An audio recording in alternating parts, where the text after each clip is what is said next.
പേരി മാസൻ കഥകളിൽ മാത്രമല്ല, വെബ് സീരീസിൽ വരുന്ന ഡിറ്റക്റ്റീവ് കഥകളിലും ധാരാളം മലയാളി കണ്ടു പരിചയിച്ചിട്ടുള്ള ഒന്നാണ് ജൂറി സിസ്റ്റം.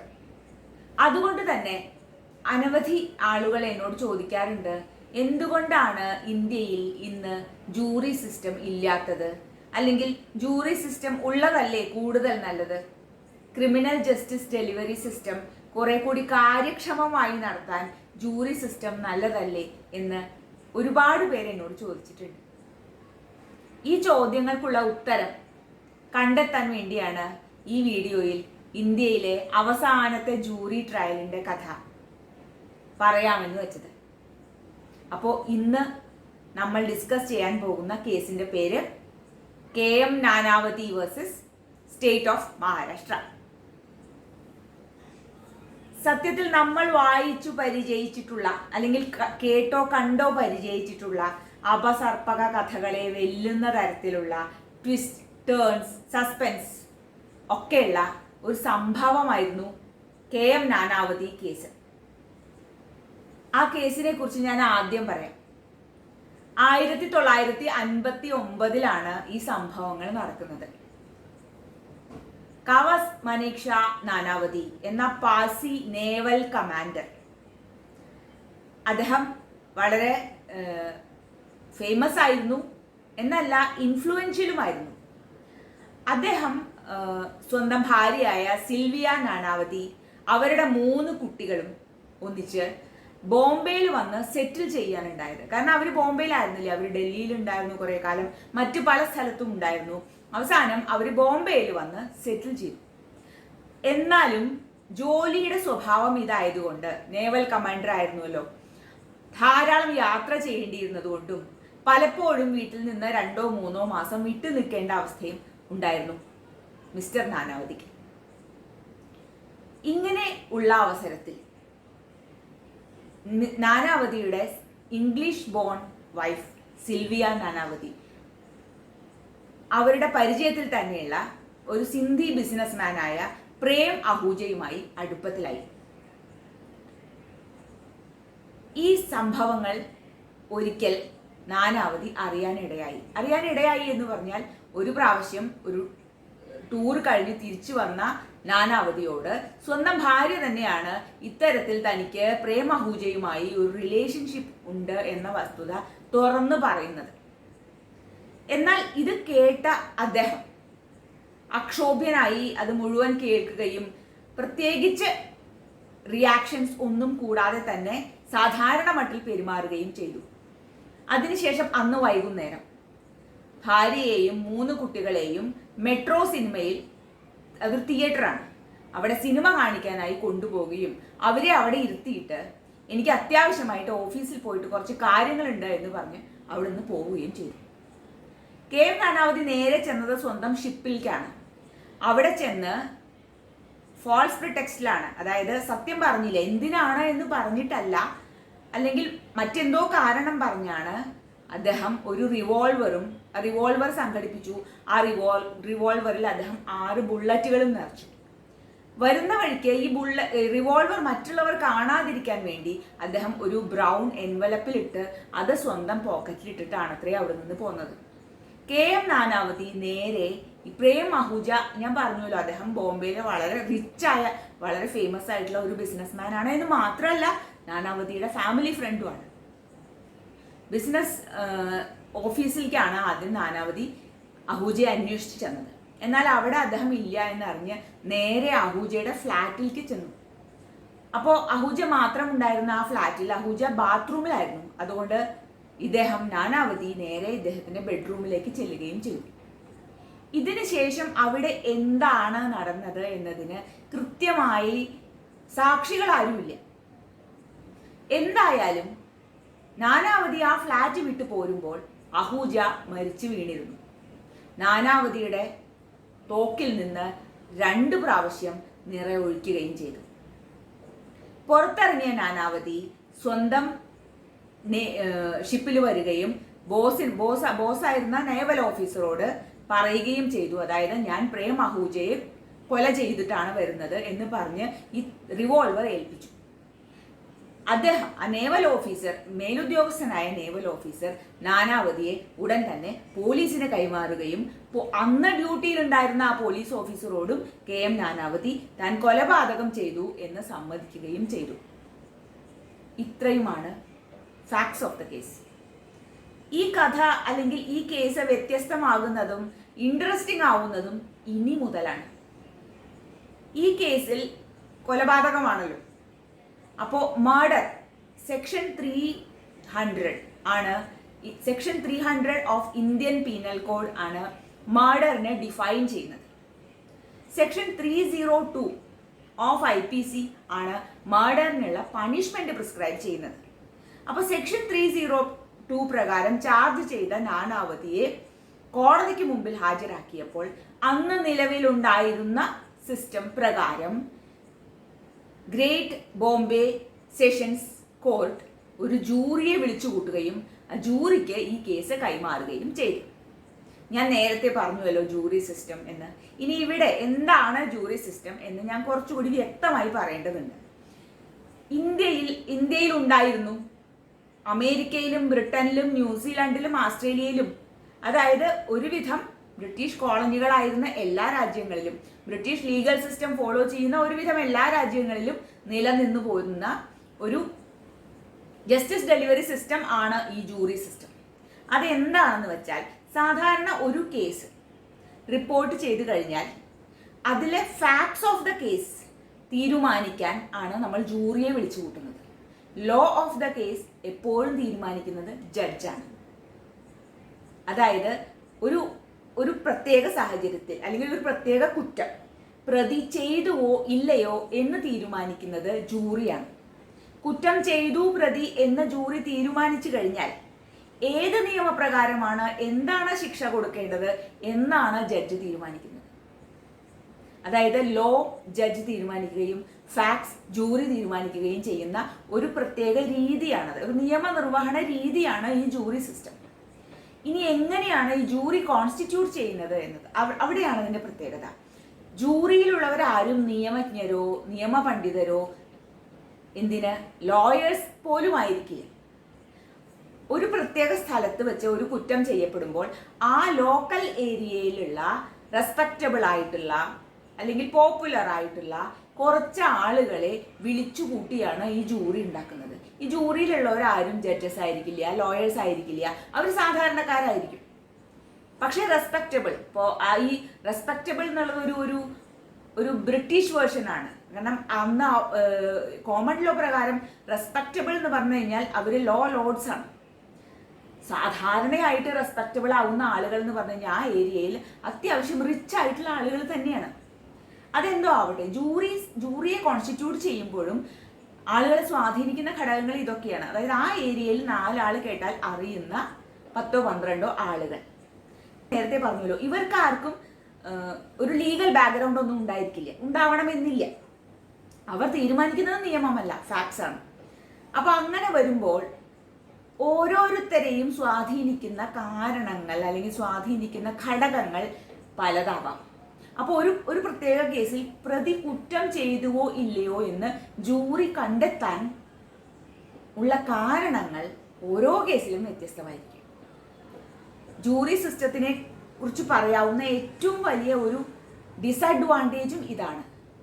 അതായത് യൂണിഫോം ആയിട്ടുള്ള ഒരു സ്റ്റാൻഡേർഡ് അവർ അപ്ലൈ ചെയ്യുന്നേ ഇല്ല. ഓരോ ജൂറിക്കും ഓരോ സ്റ്റാൻഡേർഡാണ്. അപ്പോൾ ഇവിടെ എന്താ ഉണ്ടായതെന്ന് വെച്ചാൽ, ഈ great Bombay sessions court appoint ചെയ്ത ഈ ജൂറി ഈ കേസ് കേൾക്കാൻ തുടങ്ങുന്നതിന് മുമ്പായിട്ട് അന്ന് ഇന്ത്യയിൽ പ്രത്യേകിച്ചും ബോംബെയിൽ വളരെ ഫേമസ് ആയിരുന്ന ബ്ലിറ്റ്സ് എന്ന് പറയുന്ന ഒരു മാഗസിൻ ഈ കേസ് ഏറ്റെടുത്തു. ഞാൻ പറഞ്ഞുവല്ലോ, KM നാനാവതി വളരെ റിച്ചായ, വളരെ റെസ്പെക്റ്റബിൾ ആയ, പൊളിറ്റിക്കലി ഇൻഫ്ലുവൻഷ്യൽ ആയിട്ടുള്ള ഒരാളായിരുന്നു. അതായത് വളരെ ധനികരായ ആളുകളുടെ ഇടയിൽ നടക്കുന്ന കാര്യങ്ങളെപ്പറ്റി പൊതുവെ പൊതുജനത്തിന് അറിയാനും വായിക്കാനും പറയാനും ഉണ്ടാകുന്ന താല്പര്യം മുതലെടുക്കാൻ വേണ്ടി തന്നെ ബ്ലിറ്റ്സും അതുപോലെയുള്ള മറ്റ് മാധ്യമങ്ങളും മത്സരിച്ചാണ് ഈ കേസ് റിപ്പോർട്ട് ചെയ്തത്. അങ്ങനെ റിപ്പോർട്ട് ചെയ്തപ്പോൾ KM നാനാവതി വളരെ ധീരനായ അല്ലെങ്കിൽ വാല്യൂ ബേസ്ഡ് ആയ ഒരു നേവൽ കമാൻഡർ ആയിട്ടും ഈ മരിച്ചുപോയ പ്രേം അഹൂജ ഒരു പ്ലേ ബോയ് ആയിട്ടും ഒക്കെയാണ് ചിത്രീകരിക്കപ്പെട്ടത്. അപ്പോൾ എന്തായാലും ഈ കേസ് ജൂറി കേൾക്കുന്നതിന് തൊട്ട് മുമ്പ് തന്നെ വ്യാപകമായ രീതിയിൽ അതിന് പ്രചാരണം കിട്ടിക്കഴിഞ്ഞു. അതായത് KM നാനാവതിയോട് ആരോ ഭയങ്കരമായിട്ടുള്ള തെറ്റ് ചെയ്തു, അഥവാ KM നാനാവതി ഇയാളെ കൊന്നു എങ്കിൽ തന്നെയും അത് ന്യായീകരിക്കാവുന്നതാണ് എന്ന മട്ടിൽ ഒരു തരം മാധ്യമ പ്രചരണം വളരെ ശക്തമായിട്ട് തന്നെ നടന്നിരുന്നു. സ്വാഭാവികമായിട്ടും ഞാൻ പറഞ്ഞുവല്ലോ, ഈ കേസ് കേട്ട ജൂറി തീർച്ചയായും ഇത്തരത്തിൽ ചുറ്റുപാടുമുള്ള ഈ ഇൻഫ്ലുവൻസിൽ അവരും വിധേയരായിരുന്നു. എന്തായാലും സെക്ഷൻ 302 IPC പ്രകാരം ചാർജ് ചെയ്ത KM നാനാവതി ഈ കുറ്റം ചെയ്തുവോ ഇല്ലയോ എന്ന് ജൂറി തീരുമാനിക്കേണ്ട സമയമായപ്പോഴേക്കും ജൂറി മാത്രമല്ല, അന്ന് ഒരു വിധത്തിൽ ഇന്ത്യയിലെ എല്ലായിടത്തും ഈ വാർത്ത ഭയങ്കരമായിട്ട് പ്രചാരത്തിലാവുകയും, അതായത് KM നാനാവതി ധീരനായ ഒരു നേവൽ കമാൻഡർ ആണ്, അദ്ദേഹത്തിനെ ശിക്ഷിക്കാനേ പാടില്ല എന്ന മട്ടിലൊക്കെ തരത്തിലുള്ള വാർത്തകളും ആ തരത്തിലുള്ള പ്രചാരണങ്ങളും ഉണ്ടാവുകയും ചെയ്തു. എന്തിനു പറയുന്നു? ഇത്തരത്തിലുള്ള പ്രചാരണങ്ങളിൽ വിശ്വസിക്കുകയോ അല്ലെങ്കിൽ കീഴ്പ്പെടുകയോ ചെയ്ത ജൂറി KM നാനാവതി ഒരു കുറ്റവും ചെയ്തിട്ടില്ല എന്ന് 8-to-1 റേഷ്യോയിൽ, അതായത് 9 പേരുള്ള ജൂറിയിൽ 8 പേരും പറഞ്ഞു നാനാവതി തെറ്റൊന്നും ചെയ്തിട്ടില്ല, കുറ്റമൊന്നും ചെയ്തിട്ടില്ല എന്ന് വിധിക്കുകയും ചെയ്തു. പക്ഷേ ഈ വിധി ആക്സെപ്റ്റ് ചെയ്യാൻ അന്നത്തെ സെഷൻ ജഡ്ജ് തയ്യാറായില്ല. അദ്ദേഹം പറഞ്ഞു സെക്ഷൻ 302 പ്രകാരം KM നാനാവതി തെറ്റു ചെയ്തിട്ടുണ്ട് എന്നാണ് എനിക്ക് തോന്നുന്നത്. അദ്ദേഹം ജഡ്ജാണ്. പക്ഷേ ജൂറിയിൽ 8 പേരും പറയുന്നത് ഇദ്ദേഹം തെറ്റൊന്നും ചെയ്തിട്ടില്ല എന്നാണ്. അത് വിശ്വസിക്കാൻ ജഡ്ജ് തയ്യാറാവാത്തത് കൊണ്ട് അന്നത്തെ ക്രിമിനൽ പ്രൊസീജിയർ കോഡ് 307 പറയുന്നത്, അഥവാ ഏതെങ്കിലും ഒരു ജഡ്ജിന് ജൂറി പറയുന്നത് ശരിയല്ല എന്ന് തോന്നുകയാണെങ്കിൽ, അത് വളരെ അപൂർവമായി മാത്രം, അത്രയും കാലം വളരെ അപൂർവമായി മാത്രം ഉപയോഗിച്ച ഒരു സെക്ഷനാണത്.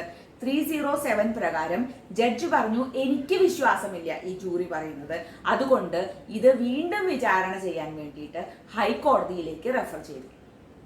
അങ്ങനെ ബോംബെ ഹൈക്കോർട്ടിൽ ഒരുപക്ഷെ ചരിത്രത്തിൽ ആദ്യമായി ഒരു ട്രയൽ, ഒരു സെഷൻസ് കോർട്ടിൽ നടക്കേണ്ടുന്ന ഒരു ട്രയൽ റീട്രയൽ ചെയ്യുകയാണ് ഉണ്ടായത്. അതായത് ജൂറിയുടെ തീരുമാനം പൂർണ്ണമായും തള്ളിക്കളയുകയും വീണ്ടും ഈ കേസ് ഹൈക്കോടതിക്ക് മുമ്പിൽ വിചാരണ നടത്തി തെളിവെടുപ്പ് നടത്തുകയും ചെയ്തു. അങ്ങനെ വിചാരണ നടത്തുന്ന സമയത്ത് കോടതിക്ക് മുമ്പിൽ വന്ന ഇഷ്യൂ ഇതാണ്. അതായത് ഞാൻ നേരത്തെ പറഞ്ഞല്ലോ, സെക്ഷൻ 300 ആണ് മർഡറിനെ ഡിഫൈൻ ചെയ്യുന്നത്.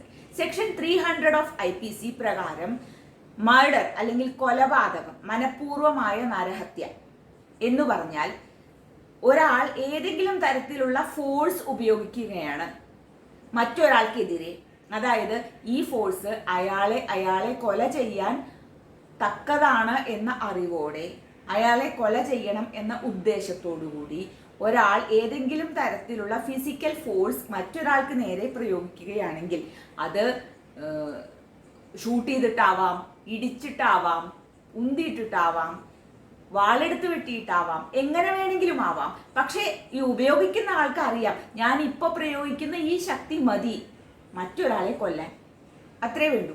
ഇതാണ് മർഡർ. അങ്ങനെ ചെയ്യുന്ന സമയത്ത് ഒരാളെ കൊല്ലണം എന്ന് വിചാരിച്ച് അബദ്ധത്തിൽ മറ്റൊരാളാണ് മരിച്ചത് എങ്കിൽ പോലും അത് കൊലപാതകമായി തന്നെ പരിഗണിക്കപ്പെടും. എന്നാൽ ഈ സെക്ഷൻ 300-ന് കുറച്ച് എക്സെപ്ഷൻസും പറയുന്നുണ്ട്. അതിൽ ഫസ്റ്റ് എക്സെപ്ഷൻ പറയുന്നത് എന്താ വെച്ചാൽ, കൾപ്പബിൾ ഹോമിസൈഡിന് മലയാളത്തിൽ പറയാം മനഃപൂർവമല്ലാത്ത നരഹത്യ. എന്താണ്? അതായത് ഒരാള് പെട്ടെന്നുണ്ടായിട്ടുള്ള ഗ്രേവ് ആൻഡ് സഡൻ പ്രൊവോക്കേഷൻ, അതായത് അതിശക്തമായ ഒരു പ്രൊവോക്കേഷൻ പുറത്തുനിന്ന് വന്നതാവാം, അല്ലെങ്കിൽ ആർക്കെതിരെയാണോ ശക്തി പ്രയോഗിച്ചത് അയാളിൽ നിന്നും വന്നതും ആവാം. എന്തായാലും ഇങ്ങനെ പെട്ടെന്നുണ്ടാവുന്ന ഒരു പ്രൊവോക്കേഷൻ മൂലം ഒരാൾ താൻ എന്താ ചെയ്യണത് എന്ന് അറിയാതെ പോകുന്ന ഒരു അവസ്ഥ. അതായത് വളരെ ഹീറ്റഡ് ആയിട്ടുള്ള ഒരു പ്രൊവോക്കേഷന്റെ പുറത്ത് സഡൻലി അയാൾ ഒരു ആക്ഷൻ ചെയ്യാണ്, അയാൾ അറിയണില്ല എത്രത്തോളം സീരിയസ് ആയിട്ടുള്ള ഒരു ആക്ഷനാണ് അയാൾ ചെയ്യണത് എന്നോ, അല്ലെങ്കിൽ അതിന്റെ കോൺസിക്വൻസ് എന്താവുമോ എന്നോ ആലോചിക്കാൻ സമയം കിട്ടുന്നതിന് മുമ്പ് സ്വയം നിയന്ത്രിക്കാൻ സാധിക്കുന്നതിനും മുമ്പ് at the spur of A moment ആ ഒരു ഗ്രേവ് പ്രൊവോക്കേഷനിൽ ഒരാൾ ഏതെങ്കിലും തരത്തിലുള്ള ശക്തി പ്രയോഗിക്കുകയോ അതുമൂലം ഒരാൾ മരിക്കുകയോ ചെയ്യുകയാണെങ്കിൽ അത് കൊലപാതകമായി പരിഗണിക്കപ്പെടില്ല. It is not murder, it is only culpable homicide, അതായത് മനഃപൂർവമല്ലാത്ത നരഹത്യ. ഇനി ഇത് രണ്ടും തമ്മിൽ എന്താണ് വ്യത്യാസം എന്ന് വെച്ചാൽ, മനഃപൂർവമായി ചെയ്യുന്ന കൊലപാതകം, അതായത് അങ്ങനെ ചെയ്യുന്ന മർഡറിലാണെങ്കിൽ 302 പ്രകാരമുള്ള പണിഷ്മെന്റ് ലൈഫ് ഇംപ്രിസൺമെന്റോ അല്ലെങ്കിൽ ഡെത്ത് പെനാൽറ്റിയോ ആണ്.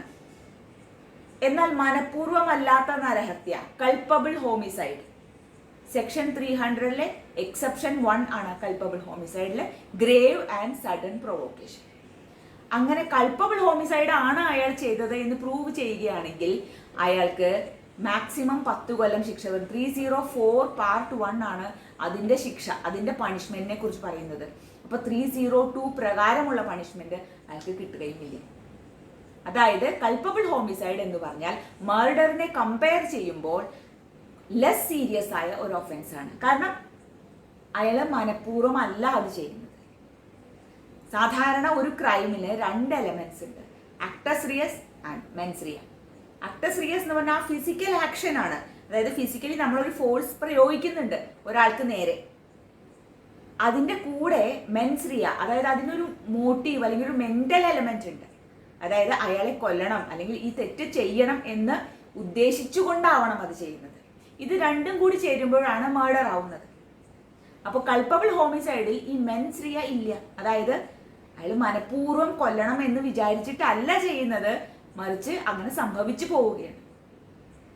അപ്പോൾ കോടതിക്ക് മുമ്പിൽ വന്ന വിഷയം, അതായത് KM നാനാവതി മർഡർ ചെയ്തിട്ടില്ല, അദ്ദേഹം അഥവാ ചെയ്തിട്ടുണ്ടെങ്കിൽ തന്നെ അത് കൾപ്പബിൾ ഹോമിസൈഡ് ആണ്.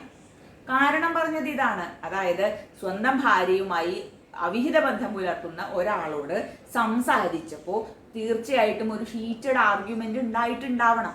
ആ ഹീറ്റഡ് ആർഗ്യുമെന്റിന്റെ ഇടയിൽ എവിടെയോ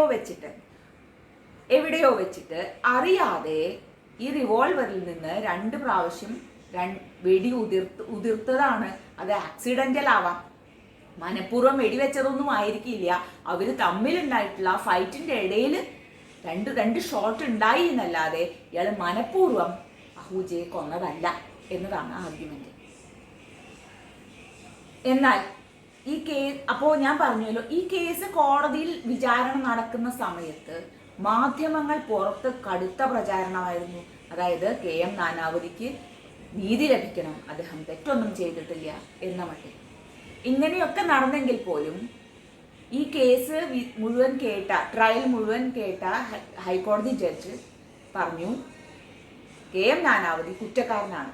കാരണം പറഞ്ഞത് ഇതാണ്, ഒരു ഹീറ്റഡ് ആർഗ്യുമെന്റിൽ അല്ലെങ്കിൽ ഒരു ഗ്രേവ് പ്രൊവോക്കേഷനിൽ അറിയാതെ വെടിയുതിർത്തതല്ല എന്ന് തെളിയിക്കാനുള്ള കാരണങ്ങൾ എന്താണ്? കൊല്ലണം എന്ന ഉദ്ദേശത്തോടു കൂടി നുണ പറഞ്ഞിട്ടാണ് അയാൾ അവിടുന്ന് ഒരു റിവോൾവർ എടുത്തത്. നേരത്തെ കൂടി പ്ലാൻ ചെയ്ത് ഒരു റിവോൾവർ എടുക്കുകയും ആ റിവോൾവറിൽ കൃത്യമായി 6 ബുള്ളറ്റ് നിറയ്ക്കുകയും ചെയ്തിട്ടാണ് അയാൾ അഹൂജയെ കാണാൻ പോയത്. അതിൽ നിന്നും പറ്റുമെങ്കിൽ കൊല്ലണം എന്ന ഉദ്ദേശത്തോടു കൂടിയാണ് അയാൾ അവിടെ പോയത് എന്നത് വ്യക്തമാണ്. പിന്നെ ഗ്രേവ് പ്രൊവോക്കേഷൻ ഉണ്ടാവേണ്ട കാര്യമില്ല. കാരണം ഒന്നാമത് ഹീസ് എൻ ആർമി മാൻ. ഇങ്ങനെ അവിഹിത ബന്ധമുണ്ട് എന്ന് തുറന്നു പറഞ്ഞ ഭാര്യയെയും കുട്ടികളെയും സിനിമാ തിയേറ്ററിലാക്കിയിട്ടാണ് ഇയാൾ ഫ്ലാറ്റിലേക്ക് പോയത്. അത് തന്നെ അയാൾ എത്രത്തോളം മെന്റൽ കൺട്രോൾ ഉള്ള ഒരാളാണ് എന്ന് കാണിക്കുന്നുണ്ട്. അപ്പോൾ പെട്ടെന്നുണ്ടാവുന്ന 1-2 വാക്കിന്റെ പ്രൊവോക്കേഷൻ കൊണ്ട് ഒരു കൾപ്പബിൾ ഹോമിസൈഡ് ചെയ്യുന്ന ഒരാളല്ല ഇയാൾ. എന്നല്ല, വേണ്ട രീതിയിൽ പ്ലാൻ ചെയ്തിട്ട് ആയുധവുമായിട്ടാണ്, അതും ഈ റിവോൾവർ മറ്റുള്ളവർ കാണാതിരിക്കാൻ വേണ്ടി ഒരു ബ്രൗൺ എൻവലപ്പിലാണ് അയാൾ പോക്കറ്റിൽ വെച്ചിട്ട് കൊണ്ടുപോയത്. അപ്പൊ ഇതൊക്കെ കാണിക്കുന്നത് കൃത്യമായിട്ടുള്ള പ്ലാനിങ്, കൃത്യമായിട്ടുള്ള മോട്ടീവ് ഒക്കെ ഉണ്ടായിരുന്നു താനും. അതുകൊണ്ട് കൃത്യമായിട്ടുള്ള മെൻസ് റിയ ഉണ്ട്. KM നാനാവതി വെടിവെച്ചിട്ട് തന്നെയാണ് പ്രേം അഹൂജ മരിച്ചത്, കൊല്ലണം എന്ന് ഉദ്ദേശിച്ച് ചെയ്തതാണ്, അതുകൊണ്ട് ഇത് കൊലപാതകമാണ് എന്ന് ഹൈക്കോടതി കണ്ടെത്തി. ഇതിനെതിരെ സുപ്രീം കോടതിയിൽ അപ്പീൽ പോയി, special leave petition. Justice K Subbarao lead ചെയ്ത 3 അംഗ ബെഞ്ചാണ് ഈ ആർഗ്യുമെന്റ് കേട്ടത്. എന്തായാലും അവരും ഹൈക്കോടതി ഈ സുപ്രീം കോടതിയിൽ ആർഗ്യുമെന്റ് നടത്തുന്ന സമയത്തും ഞാൻ നേരത്തെ പറഞ്ഞ മാധ്യമ പ്രചാരണം ശക്തമായി നടക്കുന്നുണ്ടായിരുന്നു. പക്ഷേ ജസ്റ്റിസ് കെ സുബ്ബറാവു എഴുതിയ ആ ജഡ്ജ്മെന്റിൽ, അത് യുനാനിമസ് ആയിട്ടുള്ള എഴുതിയ ജഡ്ജ്മെന്റിൽ അവർ ബോംബെ ഹൈക്കോടതിയുടെ വിധി അപ്ഹോൾഡ് ചെയ്തു. അവർ പറഞ്ഞു KM നാനാവതി സെക്ഷൻ 300 പ്രകാരം മർഡർ കമ്മിറ്റ് ചെയ്തിട്ടുണ്ട്, അതുകൊണ്ട് 302 പ്രകാരം അയാൾ ലൈഫ് ഇംപ്രിസൺമെന്റ് പണിഷ്മെന്റിന് അർഹനാണ് എന്ന് പറയുകയും KM നാനാവതിയെ ലൈഫ് ഇംപ്രിസൺമെന്റ് കൊടുക്കുകയും ചെയ്തു. ഇത് 1962 സംഭവം. ഇതോടെയും കഥ അവസാനിച്ചില്ല. അടുത്ത 3 വർഷം KM നാനാവതി ജയിലിലായിരുന്നു. എന്നാൽ ഈ സമയത്തും ബ്ലിറ്റ്സ് മാഗസിൻ 1959 ഏറ്റെടുത്ത ദൗത്യം കൃത്യമായി നിർവഹിച്ചുകൊണ്ടിരുന്നു. അതായത് ഇന്ത്യയിൽ അങ്ങോളം ഇങ്ങോളമുള്ള പാഴ്സികളെ മുഴുവൻ ബോധ്യപ്പെടുത്തി. അതായത് ഒരു പാഴ്സിക്കെതിരെയാണ് ഈ ആക്രമണം നടക്കുന്നത്, ഒരു പാഴ്സിക്കാണ് ഈ അനീതി നടക്കുന്നത്. അതും ആരാണ് ഈ അനീതി ചെയ്യുന്നത്? ഒരു സിന്ധിയാണ് ഈ അനീതി ചെയ്യുന്നത്. മിസ്റ്റർ ഖാഖണ്ഡ്വാല എന്ന് പറയുന്ന ഒരു അഡ്വക്കേറ്റ് ആണ് നാനാവതിക്ക് വേണ്ടി ഹാജരായത്. അദ്ദേഹം പാഴ്സിയായിരുന്നു. അഡ്വക്കേറ്റ് രാംജത്ത് മലാനിയാണ് പ്രേമഹൂജയ്ക്ക് വേണ്ടി ഹാജരായത്. അദ്ദേഹം സിന്ധിയാണ്. ഇതൊന്നും ഞാൻ പ്രത്യേകം പറയേണ്ട കാര്യമില്ല. ഇതൊക്കെ കേസിന്റെ ഒരു സാധാരണ മർഡർ കേസ് എന്നതിലപ്പുറം ഇത്തരത്തിലുള്ള കാര്യങ്ങളൊക്കെ വളരെയധികം പബ്ലിസിറ്റി കൊടുക്കുകയും അതിനെക്കുറിച്ച് സത്യത്തിൽ വേണമെങ്കിൽ പാഴ്സികളും സിന്ധികളും തമ്മിൽ തന്നെ ഒരു വൈരം സൃഷ്ടിക്കുന്ന രീതിയിലുള്ള മാധ്യമ പ്രചാരണങ്ങൾ ബ്ലിറ്റ്സ് മാഗസിനും അതുപോലുള്ള കുഞ്ഞു കുഞ്ഞു മാഗസിനുകളും കണ്ടിന്യൂ ചെയ്തുകൊണ്ടിരുന്നു. എന്തിനു പറയുന്നു? അതിനുശേഷം ഈ 3 വർഷം ജയിലിൽ കിടന്നതിന് ശേഷം അപ്പോഴും ശക്തമായ പ്രചാരണം ഉണ്ടായിരുന്നു. അതായത് ഇദ്ദേഹത്തിനെ പാഠം ചെയ്യണം.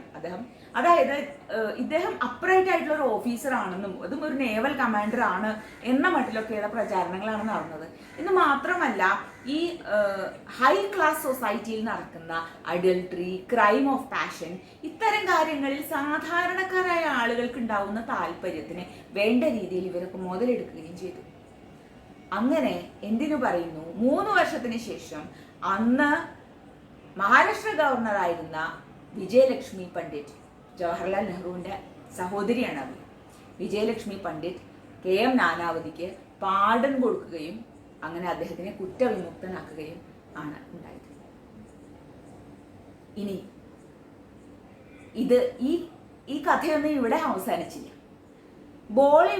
ബോളിവുഡിൽ തന്നെ 3-4 സിനിമകൾ ഈ KM നാനാവതി കേസിനെ ബേസ് ചെയ്തിട്ടുണ്ടായിട്ടുണ്ട്.